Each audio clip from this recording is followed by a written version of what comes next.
जिसके कपड़ों में नहाने के बाद भी इतनी बदबू हो कि उसे जमादारों का सरदार बना दिया जाए। गटर नालियां भी जिसके छूने से पहले ही खुल जाती हो।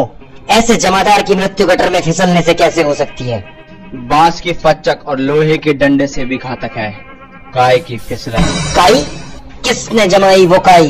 वो विश्वासघाती काई कहीं और नहीं, मेरे ही टकले पे जमाई। बुड्ढे टकले, आज मैं तेरे टकला फोड़कर तेरे दिमाग में जितनी काई जमी हुई है सारी बाहर निकाल दूंगा। रुको शिवा बेटा, पहले पूरा सच जान लो, उसके बाद अपने पिता के टकले से काई निकालना। मेरा पिता? तो मुझे बताओ कि ये पूरा सच क्या है, कि तू मेरा बाप कैसे हुआ और तूने मेरे बाप को कैसे मारा? बहुत कंफ्यूजन है यार, जल्दी बताओ। जिसका दिल कमजोर है वो इस स्पूफ को ना देखे, और जिन्होंने इस चैनल को सब्सक्राइब नहीं किया वो पहले सब्सक्राइब करें। तो सुनो बेटे, असली सच्चाई क्या है। ये कहानी शुरू होती है आज से 50 साल पहले से, जब तुम्हारे दादा ठरकी विक्रम देव महाराजा की कुर्सी पे विराजमान थे और महाराजा के बड़े भाई बिज्जल देव की गुप्त रोगों की वजह से उन्हें सिंहासन नहीं सौंपा गया। बिज्जल देव को ऐसा लगा कि उसके टूंडे होने की वजह से वो हिला नहीं पाएगा, इस वजह से उसे सिंहासन नहीं मिला। जो अपना हाथ नहीं उठा सकता वो हथियार कैसे उठाएगा? फिर एक दिन तुम्हारे ताऊ की शादी शिवगामी से हो गई और वो शिवगामी को सेटिस्फाई नहीं कर पाया और कई रातों तक शिवगामी अपने यौवन की आग में झुलसती रही। और ये बात उस दिन की है जब शिवगामी के ठरक का पारा 300 डिग्री तक पहुंच गया। उसने लात मार के टूंडे बिज्जल की और उसने किस तरीके से भागकर अपनी बचाई। उस दिन शिवगामी के कक्ष के बाहर मैं खड़ा था। सेवक को महारानी ने उसे सेटिस्फाई करने की आज्ञा दी। तो क्या मैं ठहरा रक्षक। उसे इतनी सुंदर महारानी सामने से प्रपोज करे तो मैं कैसे रुकता। मैं अपनी जवानी की आग में बहक गया और एक दिन हमारे महाराज विक्रम देव की असमय मारने से मृत्यु हो गई और महल में सन्नाटा पसीज गया। तो मेरे बड़े दादाजी बिज्जल देव ने कभी आपको रंगे हाथों नहीं पकड़ा? रंगे हाथों नहीं, मैं पूरा का पूरा नंगा ही था।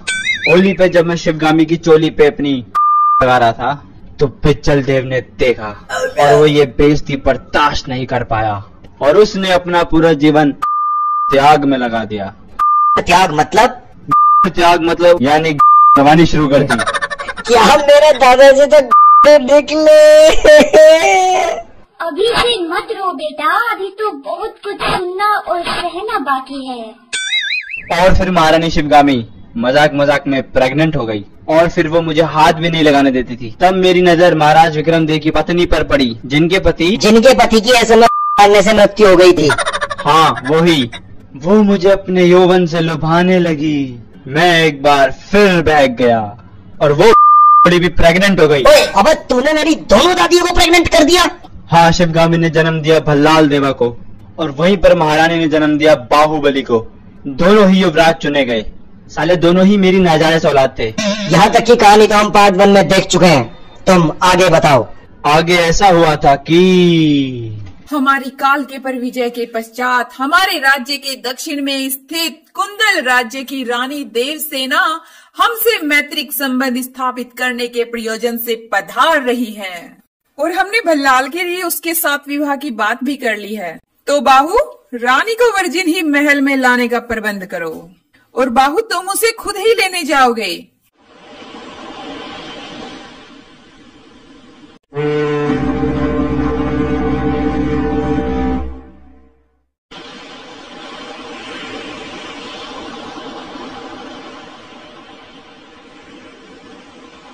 ए नौकर, चलो सामान उठाओ, नहीं तो युवराज से तुम्हारी शिकायत करके तुम्हें नौकरी से निकलवा दूंगी। जी रानी साहिबा, जैसी आपकी आज्ञा। वैसे कपड़े तो तुमने एकदम युवराजों जैसे पहन रखे हैं, लेकिन शक्ल से तो तुम एकदम मोची लगते हो। तुम हो कौन? रानी साहिबा, मैं तो युवराज बाहुबली का सेवक हूँ और वो तो बहुत बड़े दयालु हैं, इसलिए उन्होंने मुझे अपने कपड़े पहनने की अनुमति दे रखी है। तुम पागल हो क्या? इन राजाओं युवराजों के स्किन डिसीज होते हैं, यानी चर्म रोग, वो तेरे भी हो जाएंगे। आइंदा उनके कपड़े मत पहनना। जी रानी साहिबा, जैसी आपकी आज्ञा।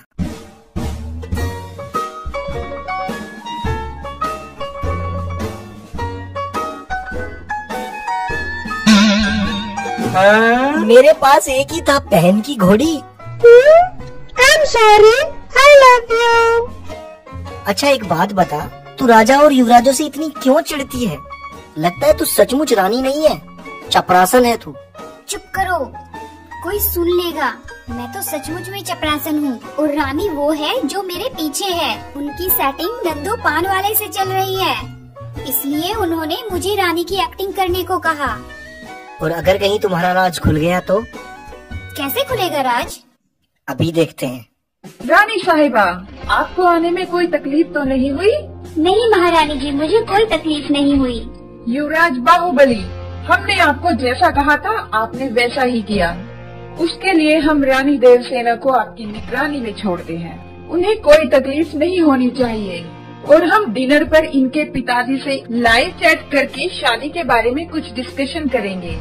अभी बाहुबली, तुम और भल्लाल दोनों रानी को पार्क में घुमा कर ले आओ। तुमने ये बात मुझसे क्यों छुपाई कि तुम ही युवराज हो और मैंने तुमको कितना बुरा भला कहा? कोई बात नहीं, वैसे भी तुम कौन सा जबान से कह रही थी, तुम तो दिल से कह रही थी ना, तो कोई बात नहीं। रानी साहिबा, क्या मैं आपकी प्यास बुझा सकता हूँ? अबे जा साले गे, तू मेरी प्यास क्या बुझाएगा? जाके पहले अपने बाप को बोल कि वो तेरी माँ की प्यास बुझाए।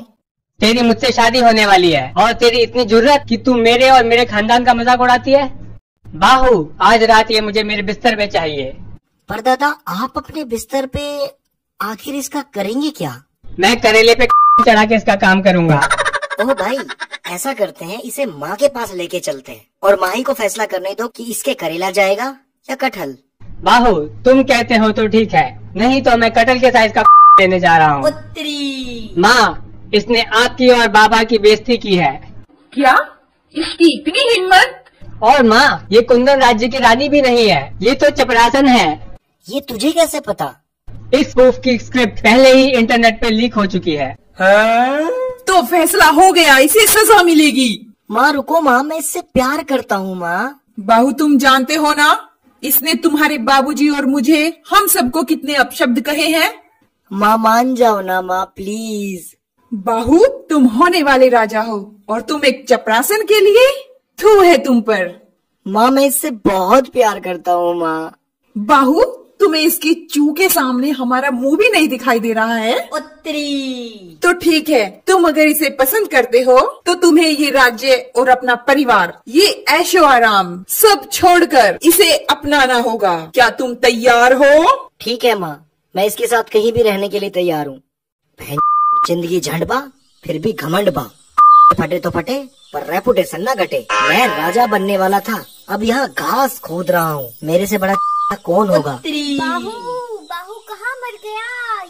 हाँ आता हूँ जान। क्या हुआ? माँ, आज कैसे आना हुआ? मैं आपके लिए कुछ लाता हूँ, बताइए क्या लेंगे, चाय या कॉफी? कॉफी मशीन वाली कॉफी चलेगी। माँ, मशीन की कॉफी तो नहीं है।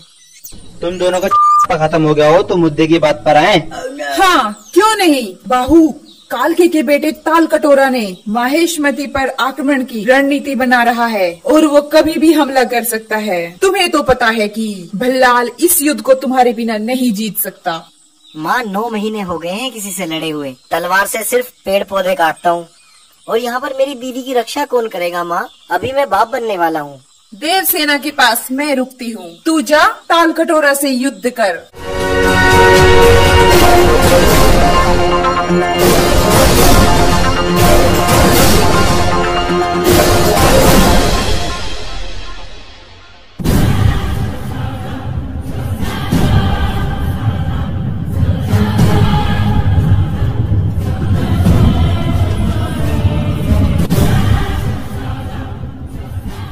सरत्रामा मा स्मृतिं वृंसा इंकिनं विन्महत्य चुहुर स्रोत नमटा स्वीकते चुहुर हार। ओए, हिंदी आती है? निम्दा तो जस्ट टेल मी हर तबुस क्राक इकिनिम बोमला मोहिनो जुकू लोहाकुए। ये इंग्लिश आती है? इंग्लिश? इंग्लिश तो आती है। तो काले तेल से नहाते हो क्या? काम की बात कर रहा हूँ। तुम अपनी सेना को लेकर वापस चले जाओ, नहीं तो जीत हमारी होगी और तुम मारे जाओगे। तुमको कैसे पता? इस प्रूफ की स्टोरी पहले ही इंटरनेट पे रिलीज हो चुकी है, इसलिए। तो ये कहाँ पर मरने वाला है? यहीं पर। तो अभी मार दूं क्या? थोड़ा तो सब्र कर। ए, क्या बकवास कर रहे हो तुम? भूल गए हमने तुम्हारे सैनिकों को कैसे मारा था और मेरे बाप ने कैसे तुम्हारी माँ को प्रेग्नेंट करने की बात की थी?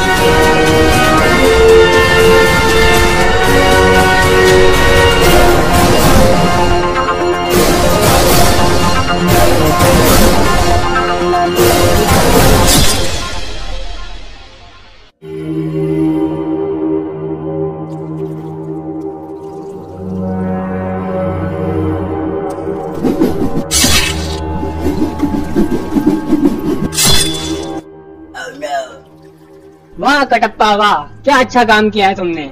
अब मैं जाके बाहु के बच्चे को खत्म कर देता हूँ और फिर मैं राजा बन जाऊंगा। चलो कटप्पा। राजा जी मेरे लूज मोशन हो रहे हैं, आप चलो मैं आता हूँ। डार्लिंग शिवगामी। क्या हुआ जानू? हम युद्ध जीत गए हैं। बहुत अच्छे। पर एक बुरी खबर है। क्या? युद्ध में गोबली मारा गया। अब बल्लाल देव गोबली के बच्चे और देवसेना दोनों को कैद करने आ रहा है। क्या? मेरे होते हुए ऐसा कुछ नहीं हो सकता। ये हुआ था दरअसल। पर बाबा एक बात समझ नहीं आई कि मेरी माँ तुझे मेरा बाप बोली थी, पर इस कहानी में तो बिल्कुल पता नहीं चलता कि तू मेरा बाप कैसे। वो बल्लाल ने जब तुम्हारी माँ को कैद कर रखा था और जब दिन और रात के पहरेदारों के बीच में जो वक्त होता था वो हमारा एंजॉय टाइम होता था। वो जो तेरी माँ ने बल्लाल के लिए चिता सजा रखी है लकड़ियों की, दरअसल वो हमारा बेड था। तो तेरे हिसाब से मैं अपने बाप का भाई हुआ। बल्लाल देव को मार के अपने बाप की मौत का बदला लो। पर मेरे बाप को तो तूने मारा है, मैं तुझे मार दूंगा तो मेरा बदला पूरा। उसने तेरी माँ को बंदी बनाया था। पर मजे तो तूने ही लूटे थे। बेटा बल्लाल को मारकर बदला ले। ठीक है माँ।